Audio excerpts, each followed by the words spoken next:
Well, good morning. Welcome to the Heat and Work website, and I'm going to talk about the properties of ideal gases.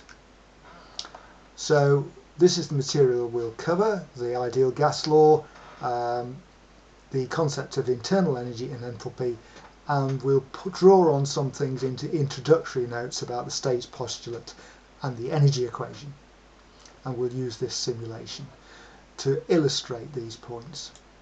So I'm going to go to the website. There it is, Heat and Work. There are lots of detailed notes that you can link to here, but at this point I'll link to interactive charts. And I'll go to the pressure volume chart, and on the right you see a pressure volume plot, part of a process diagram. On the left you'll see my plant diagram, and this white area is a collection of gas molecules that we call the system. And outside the system boundary you have all the mechanical governs that go with it.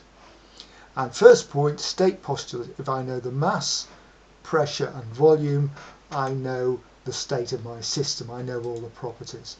So if I click here or here on the pressure volume chart, underneath I'm given the numerical values of 6 properties. So to start with, I'll plot a pressure volume for a constant temperature process, an isotherm.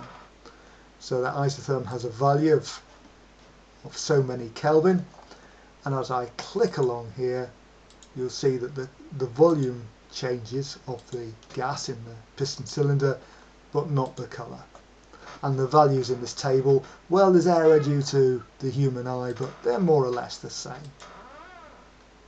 So that's the isotherm. I'll highlight that, click on the circle, I'll delete it, and the next one up is the isochore, the line of constant volume.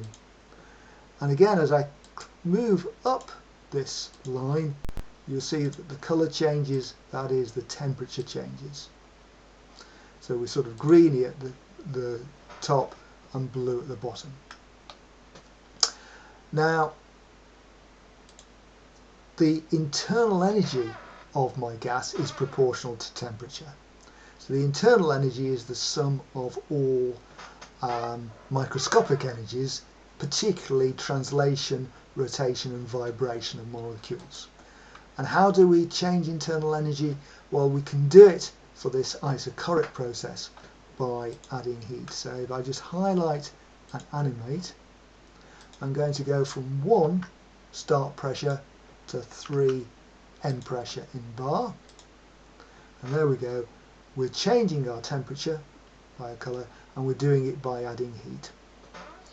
So through the non-flow energy equation, no work is done because this piston is static. No work is done. So the heat addition Q is the change in internal energy, and I've tabulated that down here in table 2. The heat added Q is the internal energy change. And internal energy and temperature are just in proportion, and the constant is known as the isochoric heat capacity. So let's just delete that little curve. There's the delete curve button, and look at a line of constant pressure, an isobar. Now as I go from left to right, you'll see that I'm changing volume and also changing temperature. So volume is proportional to temperature, and that's the Charles law, and I'm going to go from start to end, and you'll see that I'm adding heat, but now in addition to changing the temperature and internal energy, I'm doing work.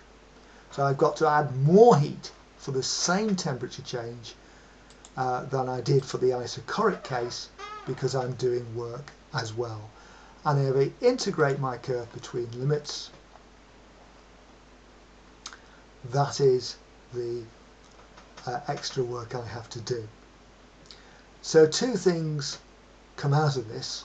Firstly, we define a new property called enthalpy. So at constant pressure, the heat addition is the change in enthalpy, and enthalpy is the internal energy plus PV.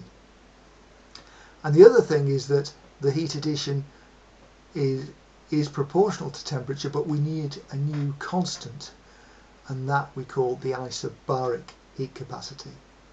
So the enthalpy is temperature times isobaric heat capacity, and for constant pressure only we can get the heat addition from that heat capacity. So that's all for now. Please have a look at the website. Please play an experiment with these interactive curves. Thank you.